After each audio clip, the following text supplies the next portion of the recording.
Mesdames, Mesdemoiselles, Messieurs, bonjour et bienvenue dans notre chaîne La Bible, le livre d'histoire du peuple bantou.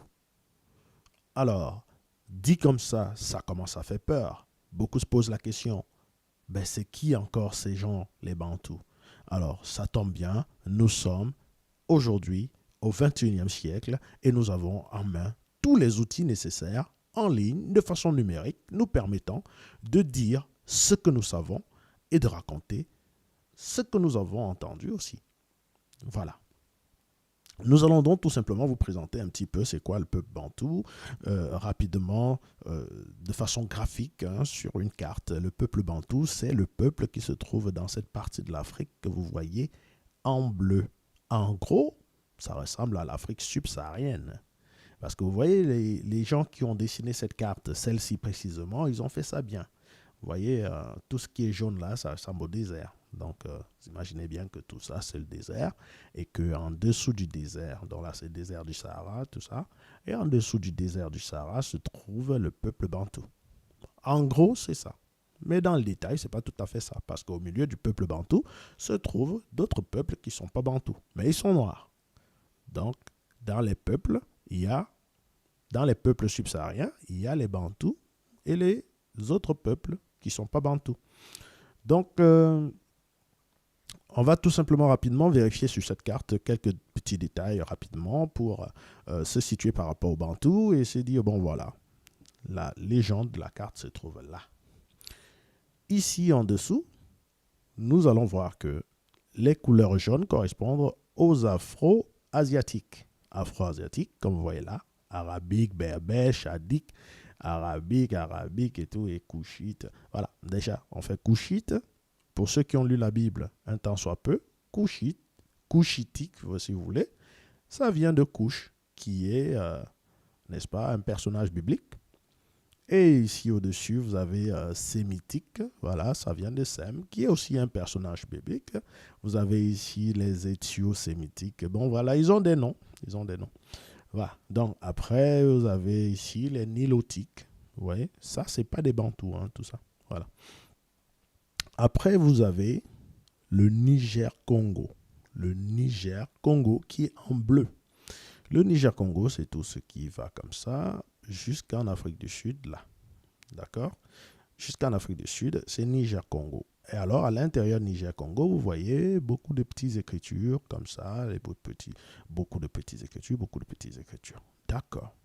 Après, vous voyez le Nilo-Saharien, ça ils sont en vert, c'est le vert, voilà. Donc, vous avez les Songhai, vous avez les centrales soudaniques, Saharan, vous avez plein de gens, les Nilotiques, voilà, vous avez des trucs. Ils ont des noms. Après, vous avez celui-là qui est un peu marron, marron clair, je ne sais pas trop. Enfin, on n'est pas là pour les couleurs, en toute façon, on n'est pas là pour maîtriser les couleurs, c'est juste voir que c'est une couleur marron, voilà. Et c'est les coïssons. Coïssons, voilà, c'est ça. Donc, en fait, ça, c'est les autochtones, hein, de cette partie de l'Afrique. Nous, ce qui nous intéresse, c'est ceux qui sont dans la partie en bleu qu'on appelle les bantous. Alors, vous avez vu que les bantous, par contre, ici sur la carte, ça s'inscrit sur uniquement la partie partant à peu près du Cameroun, comme ça, jusqu'en Afrique du Sud. Mais je peux vous rassurer que tout ce qui est en bleu, là, c'est les bantous. Tout ce qui est en bleu, c'est les bantous. Alors, le grand nom qu'on les appelle avec, c'est Niger-Congo. Et je vais encore vous rassurer une chose. Niger-Congo et bantou, ça veut dire la même chose. Et c'est pas vraiment... voilà, quand je dis ça veut dire la même chose, c'est... Quand on va avancer dans les explications, vous comprendrez que c'est au niveau même de l'essence, c'est le même essence. C'est des mots qui veulent dire la même chose, en fait. Ça veut dire exactement la même chose, de façon parfaite. Voilà. Donc, c'est même pas une histoire de comparaison, c'est un dans l'autre, ou bien c'est l'autre dans l'un. C'est vraiment ça. Donc, quand on dit Niger-Congo, voilà, ça veut dire bantou. OK. Donc, pourquoi est-ce que nous allons aujourd'hui comparer le peuple bantou au peuple israélite? Pourquoi est-ce qu'aujourd'hui nous allons dire que la Bible c'est le livre d'histoire du peuple bantou? Pourquoi? Eh bien, tout simplement parce que nous avons remarqué sur cette carte qui parle du peuple bantou qu'il y a en dehors du peuple bantou, il y a des choses ici comme couchite, qu'on peut retrouver dans la Bible, comme sémitique, qu'on peut retrouver dans la Bible.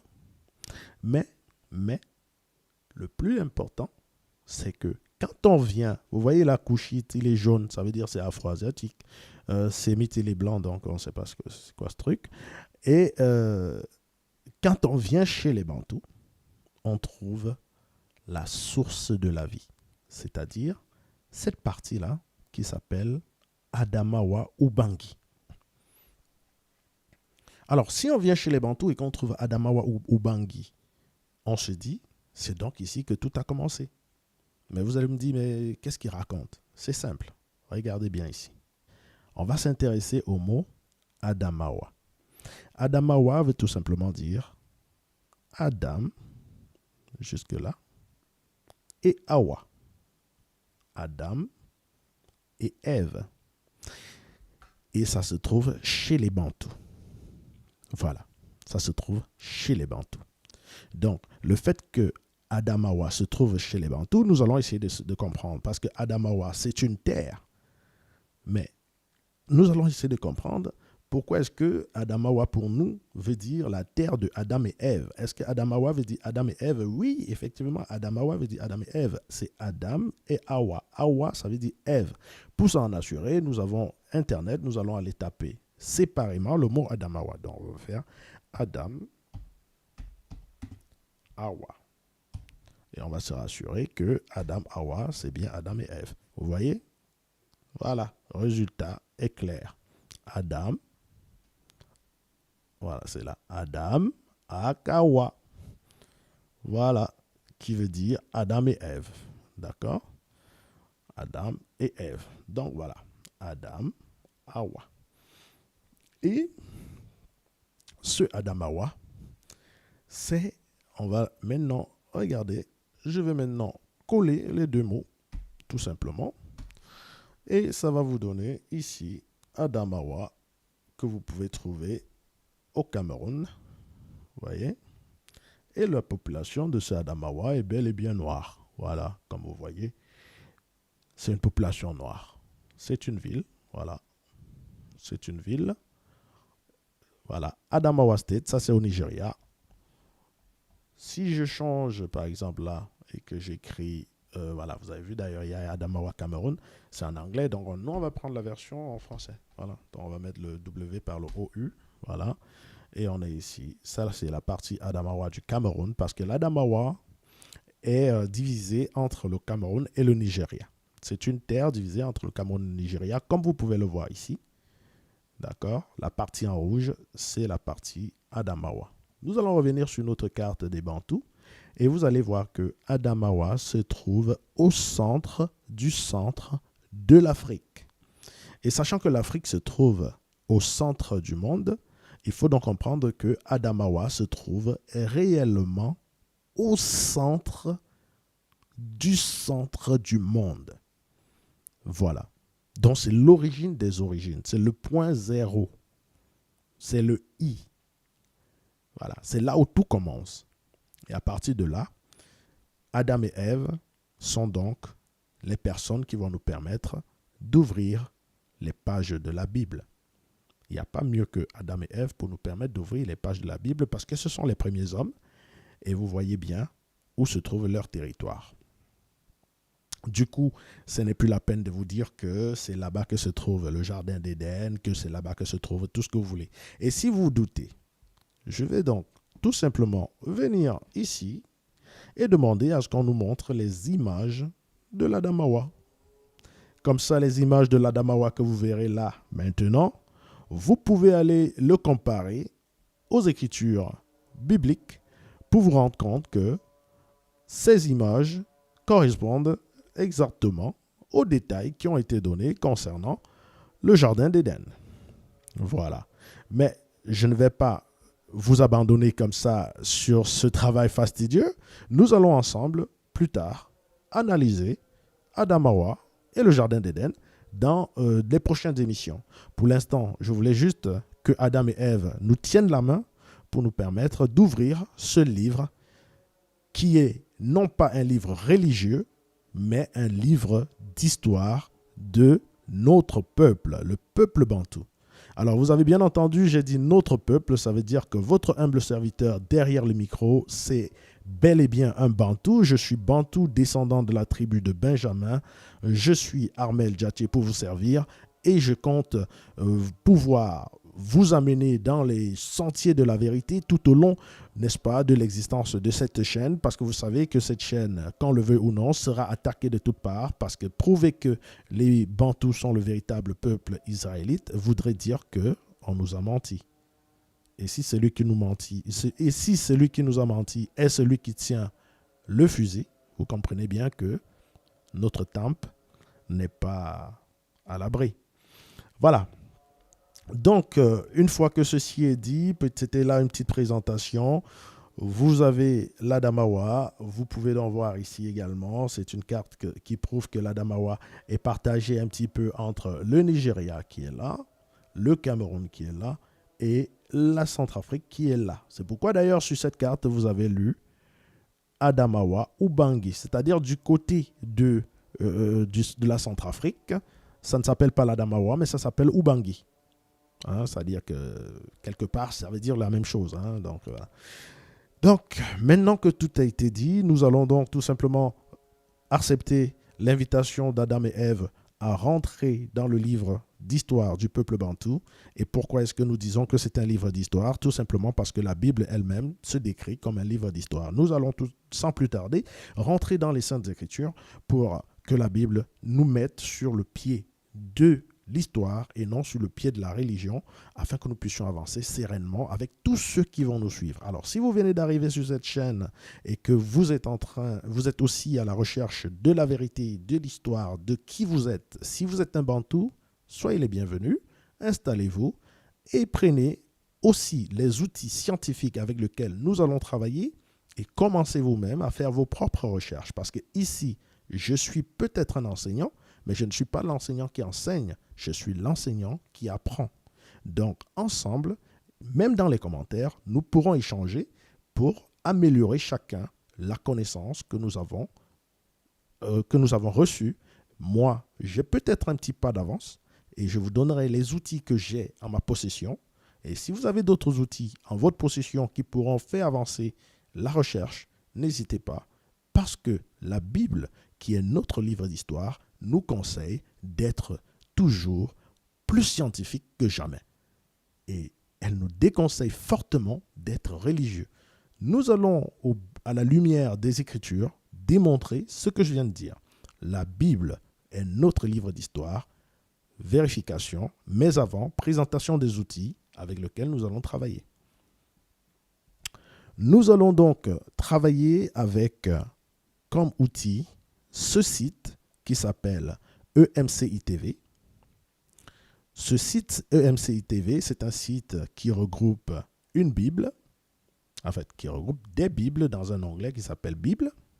Alors, le site lui-même, je ne le parcours pas parce que vous allez comprendre que tout ce qu'ils enseignent, tout ce qu'ils font là-dedans en termes de leur enseignement à eux ne nous intéressera pas du tout. Par contre, la Bible nous intéressera. Ça veut dire qu'on n'est pas ici par rapport au nom du site, on est ici par rapport à quelqu'un qui nous a proposé notre livre d'histoire. Voilà, on aurait pu être dans d'autres sites, il y en a qui ont d'autres sites. Moi, j'ai préféré celui-là parce qu'il y a plusieurs versions, c'est assez facile et c'est aussi facile à utiliser. Donc voilà, nous allons entrer dans l'onglet Bible et une fois dans l'onglet Bible, je vais reculer un petit peu, une fois dans l'onglet Bible, vous verrez qu'on a une possibilité de rechercher ce que nous voulons. Mais nous avons aussi également sur cette barre latérale gauche quelques outils qui peuvent nous permettre de travailler, notamment les Strong. Voilà. Si vous avez envie de connaître des choses et que vous ne voulez pas lire vous-même, vous pouvez faire, n'est-ce pas, écouter la Bible audio. Parfois, ça peut être intéressant si vous êtes en train de travailler et vous voulez quand même paginer la Bible sans avoir à vous asseoir pour lire. Vous pouvez donc cliquer sur cet onglet pour pouvoir écouter. Donc, ici, je suis venu parce que je voulais vous montrer que ici se trouve la Bible, mais je venais pour vous montrer que la Bible n'est pas un livre de religion, mais plutôt un livre d'histoire. Donc, pour cela, je vais ici vous montrer le verset qui dit que la Bible n'est pas un livre de religion, mais un livre d'histoire. Donc voilà, nous sommes ici. Alors je vais aller chercher, ça se trouve dans Romains. Voilà, Romains, épître de Paul. Vous voyez, personnellement, je vous dirais que je ne maîtrise pas tous ces noms. Je ne maîtrise pas les agencements, qu'est-ce qui est avant qui vient avant qui, les choses comme ça, ce n'est pas tout à fait obligatoire de les maîtriser. C'est-à-dire, pour connaître la parole, vous n'êtes pas obligé d'être je ne sais pas moi, un général de quoi, où ils ont souvent des noms, un bishop. Non, vous n'avez pas besoin. La vérité, ça se trouve dans ce genre de choses. Voilà, c'est dans ce genre de choses que se trouve la vérité. Ce n'est pas tout à fait dans ça qu'on va dire les Romains, chapitre 1, chapitre 2, chapitre 3. C'est d'ailleurs pour ça qu'il y a cette partie de recherche et vous allez voir que nous allons énormément utiliser cette partie de recherche pour pouvoir nous en sortir dans ce que nous sommes en train de faire. Donc du coup, nous ne sommes pas obligés de maîtriser à la perfection la parole biblique, mais par contre, nous sommes obligés de rechercher la vérité. Voilà, donc pour rechercher la vérité, chaque fois qu'on va rencontrer la vérité nous dira toujours ce qu'il y a lieu de faire.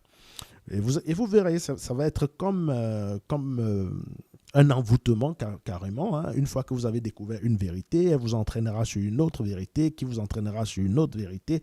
Et c'est pourquoi, à un moment donné, la parole dit, tu connaîtras la vérité et la vérité te rendra libre. Parce qu'une fois que tu auras connu une vérité, tu seras libéré de cette vérité, elle t'amènera vers une autre vérité et ainsi de suite. C'est comme ça que pratiquement moi j'ai été libéré, hein. C'est-à-dire j'étais l'une des personnes qui avait toujours compris que voilà, ce qui se pratiquait à l'église n'était pas tout à fait la vérité. Et une fois qu'on commence à se poser ce genre de questions, on rentre dans un questionnement interne qui commence à susciter en nous la science, la recherche de la vérité. Donc, avant de rentrer dans cette recherche de vérité, nous devons d'abord prendre la première vérité, ou bien la seconde. Moi, j'appelle ça la seconde vérité, qui est d'abord de savoir que la Bible est un livre d'histoire et non un livre de religion. Voilà, ça se trouve dans Romains, chapitre 15, au verset, Romains, chapitre 15, au verset 4. Que vous voyez ici, et il est écrit, « Or, tout ce qui a été écrit autrefois a été écrit pour notre instruction, afin que, par la patience et la consolation que donnent les Écritures, nous possédions l'espérance. » Donc, l'espérance qui est, n'est-ce pas, qui découle de l'espoir. Voilà donc, on vous dit que tout ce qui est écrit dans la Bible a été écrit autrefois. D'accord? Tout ce qui est écrit a été écrit autrefois, c'est-à-dire dans le passé, pour notre instruction, afin qu'en le lisant et en le relisant, chaque jour, chaque instant, partout, c'est ce qu'on appelle la patience et la consolation. La consolation, pourquoi? Parce que vous allez lire dans la Bible des erreurs de nos parents. Vous allez même pleurer et c'est toujours la parole qui va vous consoler. Quand je le dis, vous ne pouvez pas comprendre maintenant parce qu'on n'est pas rentré dans les choses, les choses sucrées, que je vais dire ça comme ça. On n'est pas encore rentré dans les choses sucrées parce que vous allez vous dire, mais pourquoi je pleurerais en lisant c'est des choses des gens. Ah, mais vous allez voir, ça va venir. Donc, c'est la parole même qui va nous consoler à ce moment-là. D'accord? Et nous allons avoir l'espoir parce que c'est la parole qui va nous garantir cet espoir, qui va nous dire, vous n'allez pas demeurer dans cette situation, vos parents ont fait les erreurs, vous allez rectifier, mais moi, la parole, je viendrai vous affranchir. Voilà, je viendrai personnellement vous affranchir. C'est un peu ça le résumé de la chose. Donc, vous lisez ici, or, tout ce qui a été écrit autrefois a été écrit pour notre instruction. Donc, quand nous lisons la Bible, là, ce n'est pas pour faire de la religion, c'est pour s'instruire. C'est pour notre instruction, comme vous pouvez le lire là. C'est pour notre instruction. Ce n'est pas pour dire 15 fois Joseph, 25 fois Marie, du n'importe quoi. D'accord? Ça, nous lisons pour notre instruction. Donc, si vous ouvrez la Bible parce que vous voulez en faire de la religion ou vous voulez déjà transformer votre chambre en église, machin, fermez la Bible. C'est pas, ça ne vous concerne pas. Tous ceux qui sont religieux n'ont pas à toucher la Bible. Il suffit de faire des tours de passe-passe, de gris-gris, d'invoquer tous les démons de la terre pour avoir le miracle. Et là, vous êtes un bon religieux. D'ailleurs, quand je le dis, vous vous dites, oh, mais il exagère. Non, je n'exagère pas. La Bible même dit que la religion, c'est pour les démons. La religion, c'est pour les démons. Et que tous les religieux sont les adeptes des démons. Et vous allez vous dire, ouais, non, mais c'est écrit où? Mais bien sûr, vous commencez à comprendre, vous commencez à vous poser les bonnes questions. Vous voyez, on n'est même pas à 2 minutes et vous commencez déjà à vous dire, ah ben attention, il dit des trucs, il raconte n'importe quoi, il faut qu'on voie. Donc alors la Bible elle-même dit que la religion, c'est pour les démoniaques. Donc toutes les personnes autour de vous que vous avez vu qui sont religieux, qui vont à l'église tous les dimanches, ils sont dans le culte de Satan. Voilà, je le dis sans trembler du menton puisque c'est dans la Bible. La seule façon pour me contredire ou bien pour me vaincre, si les gens pensent que je mens ou s'ils sont inspirés, ce serait de venir dans la Bible, prendre un passage comme ce que je vais vous montrer maintenant et dire, écoute, tu mens, la religion, c'est pas pour les démons. Parce que je vais vous montrer tout de suite que la religion, c'est pour les démons. Après avoir démontré que la Bible, c'est un livre d'histoire, j'ai envie de faire ça d'ailleurs bien. Je vais prendre ceci, qui est le Romains 15, verset 4. Ça se trouve dans la Bible Osterval. Comme vous avez remarqué dans ce site, on a plusieurs traductions bibliques. D'accord? Louis II, Seymour, 21, Martin, Darby et King James. Si on vient dans Louis II, vous voyez, on a à peu près la même définition. C'est-à-dire, or, tout ce qui a été écrit d'avance a été pour notre instruction, afin que par la patience et par la consolation que donnent les Écritures, nous possédions l'espérance. J'ai toujours tendance à dire l'expérience, non, c'est l'espérance, voilà. Quoique l'expérience se joint à l'espérance parce que nous allons voir qu'après que l'expérience est le moteur de notre existence. Donc, tout ça c'est écrit dans la Bible. Quand je vous le dis, ne paniquez pas parce que je vais vous donner succinctement toutes les références bibliques. Nous n'allons pas parler des Bantous sans mettre au préalable les outils qui nous permettront de comprendre que là où nous allons dans le sens de la science telle que décrite par la Bible elle-même.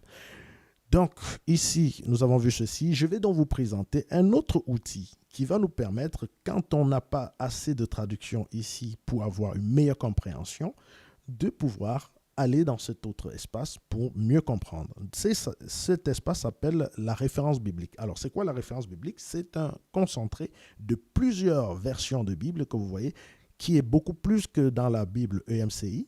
Et donc, vous voyez qu'il y a tellement de traductions ici, il y a tellement de traductions. Et à la fin, on a même une version souche, c'est-à-dire vous-même, si vous connaissez lire l'hébreu, vous pouvez lire ça directement ici, en hébreu, sans aucune traduction, version originale, voilà. Donc, nous, ce qu'on va faire, c'est de venir ici, rechercher encore le même Romain de tout à l'heure. Voilà, Romain, il est là. Et on va aller le chercher au chapitre 15 et bien sûr, au verset 4. Nous allons voir que c'est écrit exactement, par exemple, si je prends 2 21, ça va être comme ce que nous avons lu de l'autre côté. Or, tout ce qui a été écrit d'avance a été dans le passé, a été écrit d'avance. Excusez-moi. Or, tout ce qui a été écrit d'avance l'a été pour notre instruction, afin que par la persévérance et par le réconfort que donnent les Écritures, nous possédions l'espérance. Ça, c'est ce que nous avons lu de l'autre côté dans EMCI TV, dans la Bible Louis II 21. Mais ici, on a, comme je vous ai dit, on a plus de variété de traductions et nous allons aller vers une traduction spécifique pour que je vous montre exactement ce que veut dire être ce que veut dire cette traduction-là, n'est-ce pas,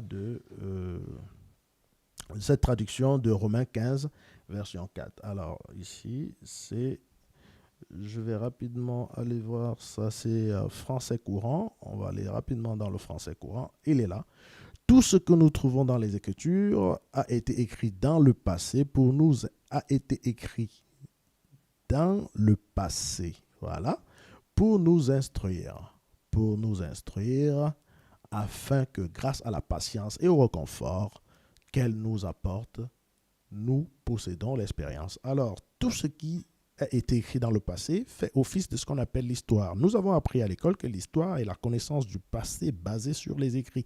C'est pourquoi je cherchais cette version pour ceux qui ont encore cette définition de l'histoire, pour qu'ils comprennent que ici, il s'agit de la connaissance du passé basée sur les écrits. Voilà, tout ce que nous trouvons dans l'écriture a été écrit dans le passé pour nous instruire.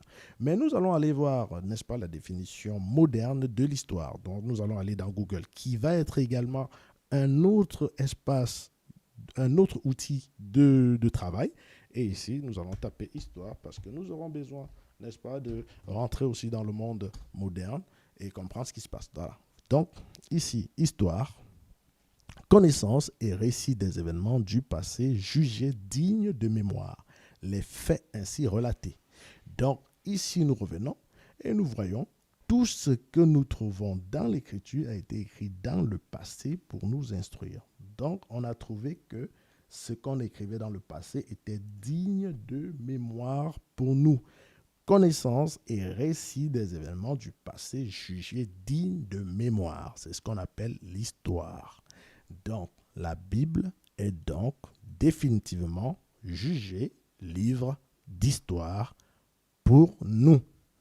Voilà, quand je dis pour nous, vous pouvez lire grâce à la patience et au réconfort qu'elle nous apporte. Nous possédions l'expérience. C'est pour nous que ça se passe. Voilà. Donc, une fois que nous sommes d'accord pour ça, comme on dit toujours, thèse, antithèse. Si on dit que la Bible est un livre d'histoire, alors c'est quoi la religion? D'accord? Ok. Puisque vous savez que beaucoup de personnes jusqu'à présent jumellent Bible et religion. Dès que tu as la Bible en main, on dit « Ah, lui, c'est un religieux ». Dès que tu as la Bible en main, on dit « Est-ce que tu vas à l'église ?» Donc, les gens font automatiquement ce truc. Alors aujourd'hui, d'entrée de jeu, nous allons déconstruire cela parce que j'invite tous les Bantous à avoir leur Bible en main. Voilà.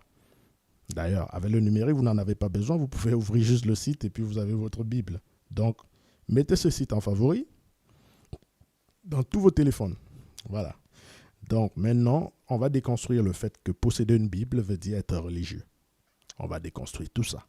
Et on va même d'ailleurs, à la limite, interdire les religieux de toucher encore la Bible pour leur sale besogne. Ils peuvent tout simplement aller voir les marabouts, je ne sais pas quoi, et invoquer le diable pour pouvoir faire leur miracle qu'ils ont l'habitude de faire. Ils n'ont pas besoin de la Bible pour ça. D'ailleurs, c'est très salissant et très dégradant pour ce livre qui est fait et qui est écrit à la mémoire de nos parents. Voilà. Donc, nous allons tout simplement aller voir. On va écrire ici, dans la partie EMCI, religieux. Voilà. Religieux, c'est quoi un religieux? C'est quoi un religieux? La Bible va nous dire c'est quoi un religieux. Voilà. On va cliquer religieux. On va trouver. Voilà. Ici, nous avons Acte 17, 22. Ici, où Paul dit, Paul, debout au milieu de l'aréopage, dit, homme athénien, je vous trouve à tout égard extrêmement religieux. Voilà. Ça dit que extrêmement religieux, c'est un peu le mot qui correspond le plus aujourd'hui à tous ces Bantous que vous trouvez tous les jours, tous les dimanches dans les églises. Ils sont extrêmement religieux. Extrêmement. De telle en sorte que quand il vient vous parler, il vous dit ah, Jésus est mort sur la croix pour te sauver des péchés, tu as péché, tout le monde est pécheur, et puis tu ne peux pas le raisonner. Il est vraiment dans son truc, voilà. Il est à l'église tous les matins, il balaye l'église, il fait tout le truc. Donc, on ne peut pas le raisonner. Lui, il dit, ouais, bon, il ne faut pas boire la bière, il ne faut pas faire ça, il ne faut pas faire ça. Il a vraiment des pratiques, il a la croix de Jésus, il est à fond dans la religion. Alors, c'est de ça qu'il s'agit ici. Paul dit, Paul debout au milieu de l'aréopage dit, homme athénien, je vous trouve à tout égard extrêmement religieux. Ça veut dire que vous pratiquez de façon extrême. Vous êtes parfait dans la pratique de cette histoire de religion. Vous êtes parfait, vous êtes en conformité exacte. Et même à l'excès, vous êtes fusionnel avec cette histoire de religion. Alors, qu'est-ce que Paul était en train de dire là, dans cet espace? Vous voyez, ici, si on va dans la Bible des Semeurs, on va trouver pratiquement la même chose. On va trouver... alors, Semeurs, même d'ailleurs, il n'a pas ça. C'est ça, c'est pour ça qu'il est important d'avoir plusieurs traductions, plusieurs versions. Donc, Semeurs, il n'a pas, on va aller dans 21. Second 21, voilà, à tout point de vue extrêmement religieux, c'est-à-dire c'est la même chose que Paul a dit, que on retrouve dans Semeurs. Par contre, maintenant que nous voyons qu'ici, c'est un peu pauvre en traduction, nous allons repartir ici. C'est Acte 17, 22. Et nous allons chercher Acte ici. Et nous allons chercher verset 17. Chapitre 17 et verset 22. Voilà. Nous allons donc voir que un peu partout, ça sera la même chose, particulièrement religieux, extrêmement religieux. J'admire, voilà, c'est ça. J'admire votre sens religieux. C'est ce que je vous disais tantôt. Ça dit que vous êtes fusionnel avec la religion. Vous fusionnez avec la religion. Vous êtes une seule chose avec la religion. C'est comme ça, c'est ces casseurs de couilles tous les dimanches qui sont en train de vous casser les couilles quand vous êtes en train de faire votre grasse matinée. Oh, t'es pas allé à l'église, Jésus est monté, Jésus est descendu. Donc, c'est ça. On dit qu'on les trouve extrêmement religieux. On admire leur sens. Ils sont vraiment dociles par rapport à ça. Hein? Alors, après, toujours dans une autre traduction, cette fois-ci, c'est dans la traduction des Bibles du Semeur, on dit vous êtes à tout égard extrêmement soucieux d'honorer les divinités. Voilà, vous comprenez? Donc, ça veut dire être religieux, c'est honorer les divinités. Or, nous honorons uniquement l'Éternel. Voilà. Donc, ici, les gens très religieux en toutes choses, mais la partie qui va, vous voyez que c'est à peu près la même chose partout, donc extrêmement religieux, extrêmement religieux, extrêmement religieux. Mais cette partie qui va nous intéresser, c'est la partie de traduction John Nelson Darby. Vous allez comprendre exactement ce que Paul voulait dire. Il dit, mais Paul, se tenant au milieu de l'aéropage, dit, homme athénien, je vois qu'en toutes choses, vous êtes voués au culte des démons. Être religieux, c'est être voué au culte des démons. Voilà. Le temps avait déjà été donné ici.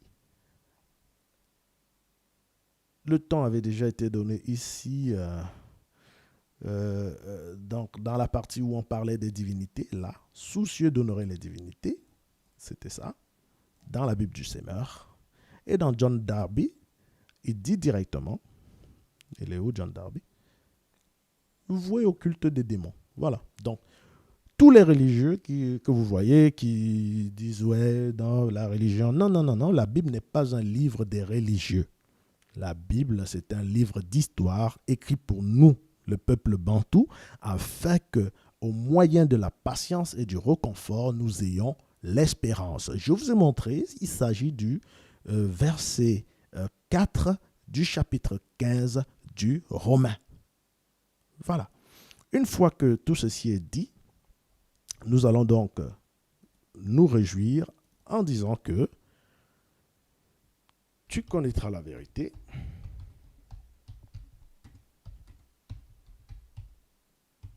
Alors, attends.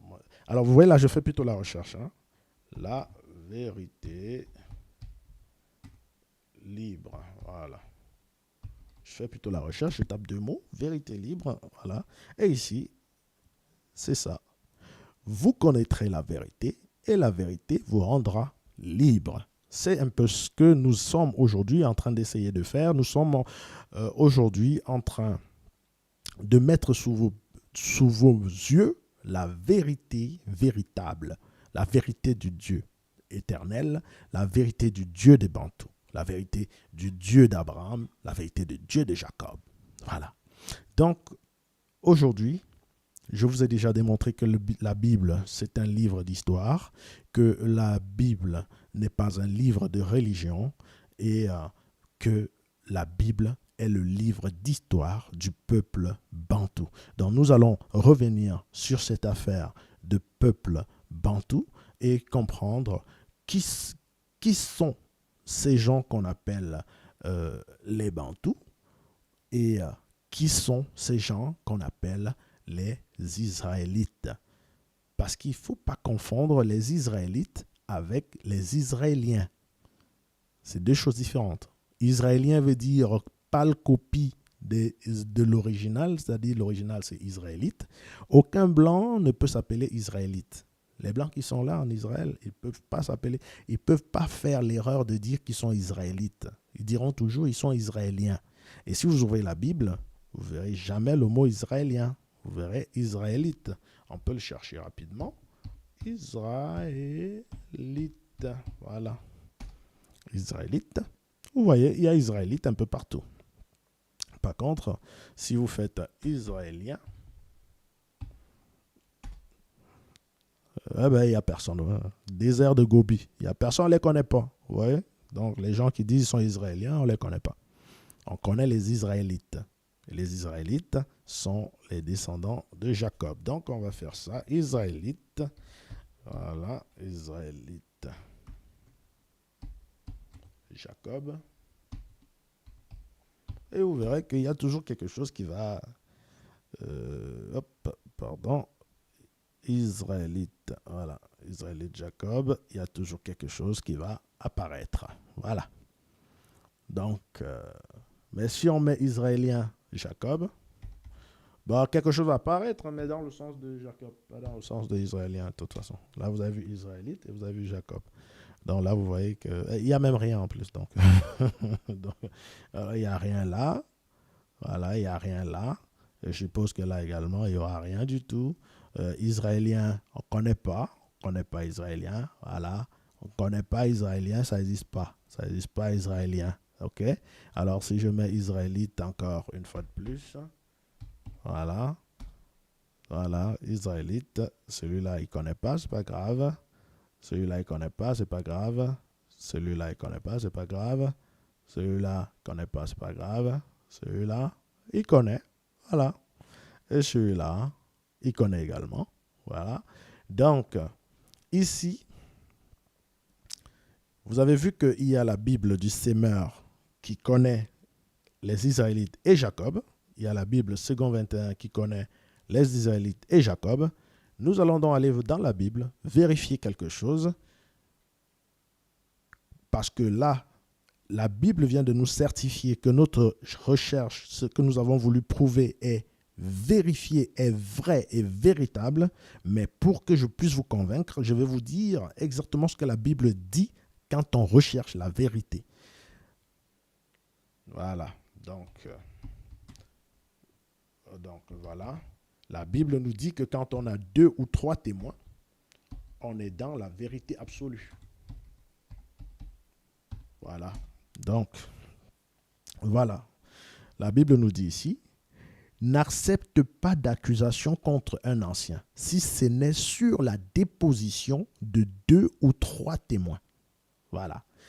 Ça veut dire, ici, on a encore Matthieu qui dit, mais s'il ne t'écoute pas, quand je vous dis que les Israéliens, c'est des faux, que les Israélites sont les vrais, et que je fais une recherche avec Israélites et Jacob, j'obtiens 2 résultats, et que je fais la recherche avec Israéliens et Jacob, j'obtiens aucun résultat, Alors, certains qui veulent dire, oui, mais dans d'autres Bibles, il n'y avait pas aussi cette concordance. La Bible va donc nous donner la réponse concernant la recherche. Est-ce que ce que j'ai voulu démontrer est approuvé, est vérifié, est vrai ou pas?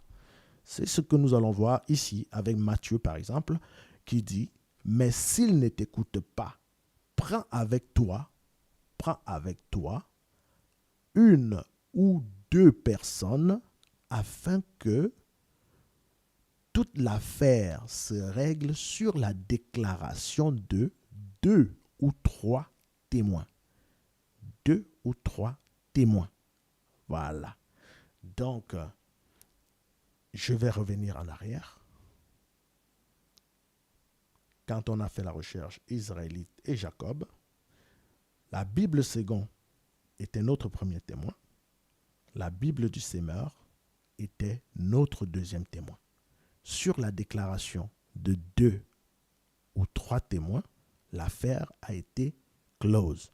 Les Israélites sont avec Jacob, mais les Israéliens n'existent pas. Voilà. Donc, sur ce, mesdames et messieurs, cette première partie de la vidéo va s'arrêter. Nous allons revenir dans le prochain chapitre pour parler maintenant en fond des Israélites qui sont descendants de Jacob. Donc, on ne parle pas des Israéliens, on parlera des Israélites qui sont descendants de Jacob avec la concordance qu'ils ont avec les Bantous. Est-ce que les Israélites sont les Bantous? Est-ce que les Bantous sont les Israélites? Vous savez, dans la vie, on nous a dit, depuis qu'on est tout petit, que les tribus d'Israël avaient disparu. D'accord? Et il y a resté une seule tribu qui était les Blancs. Donc, voilà. Nous, on ne veut pas s'occuper des Blancs, ça ne nous intéresse pas. Nous, on veut s'occuper de les Bantous. S'ils étaient perdus, nous les avons retrouvés. Et nous allons donc mettre en lumière tout cela. Je vous ai présenté les outils avec lesquels nous allons travailler. Nous allons utiliser Google. Nous allons utiliser la référence biblique. D'accord? Nous allons utiliser EMCI TV. Et nous allons utiliser on va utiliser des livres historiques, comme vous avez vu là, de Black Jew of Africa. D'accord? Quand il précise de Black Jew of Africa comme ça, c'est pour dire que c'est une partie des Juifs qui sont en Afrique. Parce que quand vous allez les poser les questions, ils vont vous dire « Ah, il y a les Juifs en Chine, les Juifs en Corée du Nord, les Juifs en Palestine, les Juifs, je ne sais pas, ils ont les Juifs sur la planète Mars. » Ils vont chercher les Juifs partout. D'accord? Donc, pour vous faire croire que les Juifs ont plusieurs types de couleurs de peau, il y a des Juifs japonais, il y a des Juifs, je ne sais pas, des Juifs arabes. C'est du n'importe quoi, c'est du pipeau. Tous les Juifs sont des Bantous. Voilà. Il n'y en a pas une seule personne qui excède cela. Il n'y a aucun Juif qui est blanc. Bon, en fait, il y en a qui disent qu'ils sont Juifs. On verra. La Bible nous dira ce qu'elle pense de cela. D'accord? Parce que comme je vous ai dit, c'est pas moi, je ne vous dirai rien. Moi, je ne vous dirai rien à pas apporter des commentaires. Si mes commentaires sont blessants ou autres, ignorez-les et focalisez-vous sur la parole de Dieu, parce que c'est la parole de Dieu qui donne la vie. Au commencement était la parole. Hein? La parole était avec Dieu, la parole était Dieu. Et la parole dit que la lumière soit. Et c'est cette lumière que nous allons aujourd'hui mettre au devant de vous pour vous éclairer. D'accord? Voilà. Merci, chers amis. Si vous êtes intéressé, n'est-ce pas, de suivre cette belle aventure, n'est-ce pas, du peuple bantou, si vous êtes un bantou, ou bien si vous êtes amoureux des histoires africaines, si vous êtes un amateur de l'histoire du peuple bantou, écoutez, abonnez-vous, cliquez sur la cloche de notification pour ne rater aucune nouvelle publication. Mettez un pouce si vous avez aimé cette petite introduction et nous viendrons régulièrement. Donc, nous avons retenu la journée de lundi et mercredi pour régulièrement faire des posts qui vont être nourris, bien sûr. Et voilà, vous allez nous encourager Et nous allons continuer, n'est-ce pas, à vous diffuser la bonne nouvelle. Voilà. Merci une fois de plus et disons-nous à très bientôt. Mais je ne saurais partir sans vous faire... euh, bah écoutez, disons-nous à très bientôt. Au revoir.